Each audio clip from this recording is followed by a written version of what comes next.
This is KRQE News 13 with Dick Niffing and Jessica Gaudete. Swine flu fear is growing in New Mexico. Hospitals and doctors around the state are seeing a surge of people concerned that they or their kids may be infected.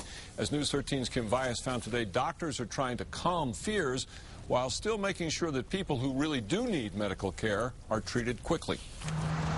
Doctors' offices and urgent care centers across the state have been packed with people this week, all worried about this, the H1N1 virus. It's been very busy with calls. We're almost swamped with calls of concerned parents. Doctors say the rise in concern came after the 3 recent swine flu deaths in New Mexico, all of them children. Doctors here at Presbyterian say a majority of the flu cases out there right now are H1N1, even though they haven't been tested.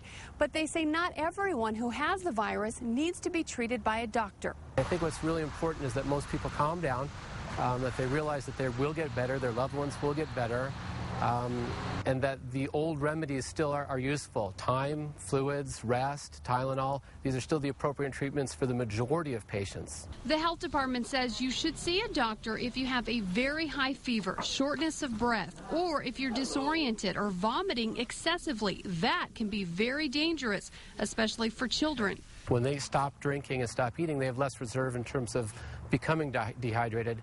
That it's something that we can do for them. If they come in and they're dehydrated, we're going to give them IV fluids and resuscitate them, and that's important. But on the other hand, we shouldn't have everybody who is thrown up once or feels a little bit sick rushing to the clinics, because again, we're spreading disease by having people wait in our waiting room with H1N1 and other illnesses like that. And doctors say it takes up the appointments for people who really do need to see a doctor. Kim Vias, KRQE News 13.